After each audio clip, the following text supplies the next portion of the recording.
بسم اللہ الرحمن الرحیم الحمد للہ رب العالمین والصلاة والسلام علی سید المرسلین وعلی آلہ وازواجہ وذریاتہ اجمعین۔ قرآن حکیم فرقان مجید میں دو شخصوں کا ذکر کیا گیا جو بھاگتے ہوئے شہر کے کنارے یعنی پرلی طرف سے آئے۔ ان دونوں آدمیوں کا نام کیا ہے، یہ کس کس دور کا واقعہ ہے، یہ کس نبی پر ایمان لائے تھے؟ یہ بہت بڑا حسن اتفاق ہے کہ پہلے شخص کا تذکرہ سورۃ قصص آیت نمبر 20 میں اور دوسرے شخص کا تذکرہ سورہ یاسین آیت نمبر 20 میں ہے۔ قرآن حکیم میں سورۃ قصص آیت نمبر 20 میں ارشاد ربانی ہے وَجَاءَ رَجُلٌ مِّنْ أَقْصَى الْمَدِينَةِ يَسْعَىٰ، اور ایک شخص شہر کی پرلی طرف سے دوڑتا ہوا آیا۔ قال یا موسیٰ ان الملأ یأتمرون بک لیقتلوک فاخرج انی لک من الناصحین۔ اے موسیٰ علیہ السلام، بے شک سرداروں نے آپ کے قتل کا ارادہ مشورہ کر رہے ہیں، آپ یہاں سے چلے جائیں، میں آپ کے خیر خواہوں میں سے ایک ہوں۔ اکثر اہل تفسیر نے اس شخص کا نام حزائیل بیان کیا ہے۔ یہ شخص قبطیوں میں سے ایک مومن مرد تھا۔ بعض نے اس کا نام شمون اور بعض نے اس کا نام سما بیان کیا ہے۔ علامہ صلبی نے اس کا نام حزائیل بن صبورہ بتایا ہے اور یہ فرعون کا چچا زاد بھائی تھا۔ علامہ سہیلی نے اس کا نام طالوت بتایا اور قتادہ سے روایت ہے کہ وہ فرعون کا چچا زاد بھائی شمون تھا۔ فرعون نے حضرت موسیٰ علیہ السلام کو قتل کرنے کا حکم دے دیا تو اس شخص نے حضرت موسیٰ علیہ السلام کو بھاگ کر آ کر یہ اطلاع دی کہ اے اللہ کے رسول، فرعون کے درباری آپ کو قتل کرنے کا مشورہ کر رہے ہیں اور آپ یہاں سے فوراً نکل جائیں، میں آپ کے خیر خواہوں میں سے ایک ہوں، اس لیے دوڑتا ہوا آپ کو اطلاع دینے آیا ہوں۔ اور دوسرا جو شخص جو بھاگ کر آیا وہ سورہ یاسین میں اس کے ارشاد یوں ہوا وَجَاءَ مِنْ أَقْصَى الْمَدِينَةِ رَجُلٌ يَسْعَىٰ قَالَ يَا قَوْمِ اتَّبِعُوا الْمُرْسَلِينَ، اور شہر کے پرلے کنارے سے ایک آدمی بھاگتا ہوا آیا، کہنے لگا اے میری قوم، پیغمبروں کی اتباع کرو۔ اس شخص کا نام حبیب نجار تھا اور یہ ذات کا بڑائی تھا۔ عبد الرزاق اور ابن ابی حاتم نے قتادہ کا یہی نقل قول کیا ہے کہ یہ بڑائی تھا۔ سدی نے کہا کہ یہ ذات کا دھوبی تھا۔ عمر بن حکم نے کہا کہ وہ موچی تھا۔ وہب نے کہا کہ حبیب ریشمی کپڑے بنایا کرتا تھا اور بیمار تھا اور اس کو جزام ہو گیا تھا اور کوڑ کا مرض تھا، اس لیے شہر کے آخری دروازے پر پڑا رہتا تھا اور مرد مومن تھا، خیرات بہت کیا کرتا تھا۔ امام ابن ابی اسحاق نے سند کے ساتھ حضرت ابن عباس رضی اللہ تعالی عنہ سے روایت کیا ہے کہ اس کا نام حبیب نجار تھا اور اس کو جزام کی بیماری تھی اور اس کی قوم نے اس کو قتل کر دیا تھا۔ سوری نے کہا کہ اس کا نام حبیب بن مری تھا۔ قتادہ نے کہا کہ وہ ایک غار میں عبادت کیا کرتا تھا۔ اس نے اپنی قوم کو ان رسولوں کی پیروی کرنے پر بدانگیختہ کیا اور کہا کہ یہ تم کو محض اخلاص سے اللہ کی عبادت کی ترغیب دے رہے ہیں اور اس پر تم سے کوئی بھی معاوضہ بھی طلب نہیں کر رہے، ان کی تم اتباع کرو۔ ایک قول یہ بھی ہے کہ وہ بت تراش تھا اور یہ بھی ہو سکتا ہے کہ یہ تمام پیشوں اور تمام صفات کا جامعہ ہو، البتہ وہ شخص مومن تھا۔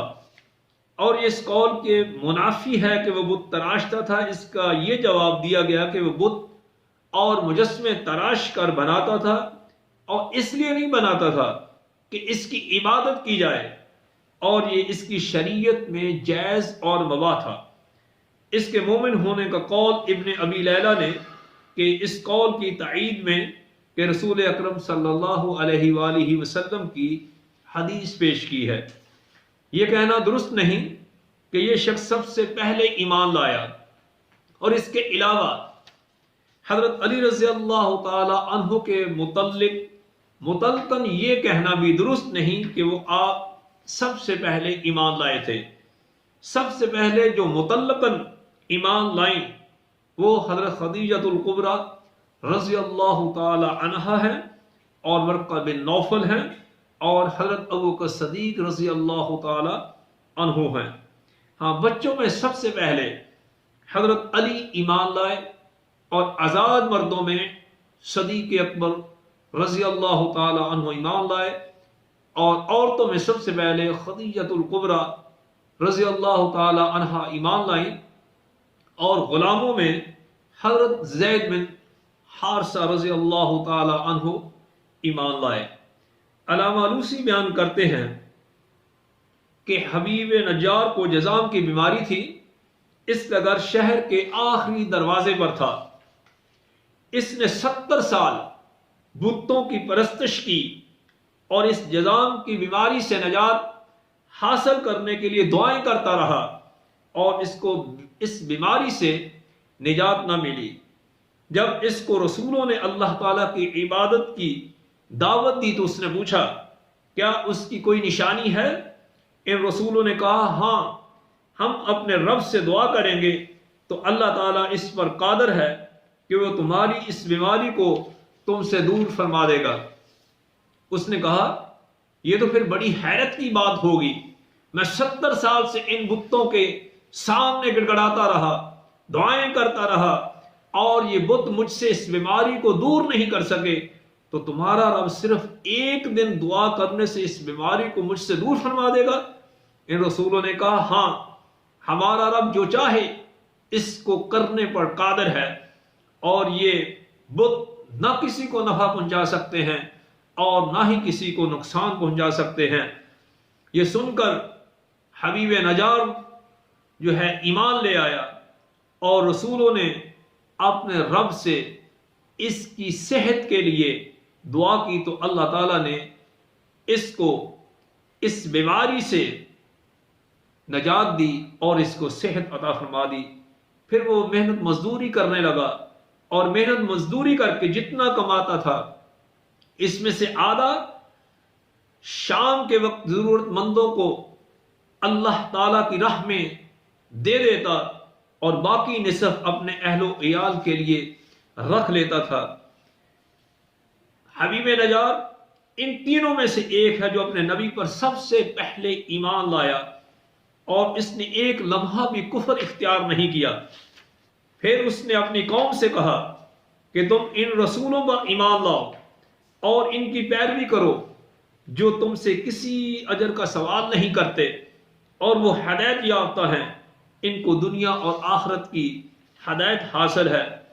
علامہ ابو عبداللہ محمد بن احمد مالکی قرطبی نے حبیب نجار کے متعلق لکھا ہے کہ یہ شخص نبی کریم صلی اللہ علیہ وآلہ وسلم کی آمد سے 6 سال پہلے آپ پر ایمان لے آیا تھا، جیسا کہ تبع الاکبر، حبیب نجار اور ورقہ بن نوفل وغیرہ ہیں جو آقا علیہ السلام پر آپ کے آنے سے پہلے ہی آپ کی ذات اقدس پر ایمان لے آئے۔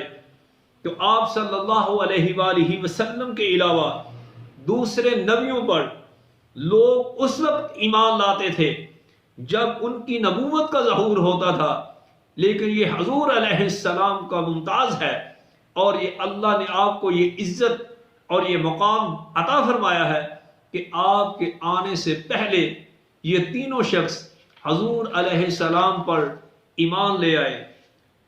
اور حبیب نجار کی قبر کے متعلق یوں کہا جاتا ہے کہ اس کی قبر جو ہے یہ انطاکیہ میں ہے، موجودہ شہر مقلا سے تقریباً 152 میل کے فاصلے پر شمال کی جانب میں حضرت موت میں ایک مقام ہے جہاں لوگوں نے حضرت ہود علیہ السلام کا مزار بنا رکھا ہے، اور وہ قبر مبارک ہود علیہ السلام کے نام سے ہی مشہور ہے، اور ہر سال وہاں پر 15 شعبان کو عرس منایا جاتا ہے، اور عرب کے مختلف حصوں سے ہزاروں آدمی وہاں جمع ہوتے ہیں۔ تو یہ حضور علیہ السلام کا فیض ہے کہ آپ کے آنے سے پہلے یہ 3 شخص ایمان لے کر آئے۔ اللہ رب العزت سے دعا ہے کہ اللہ ہمیں حبیب حضور صلی اللہ علیہ وآلہ وسلم کی محبت عطا فرمائے، اور آپ کے نقش قدم پر چلنے کی ہمت و توفیق عطا فرمائے۔ وما علینا الا البلاغ المبین۔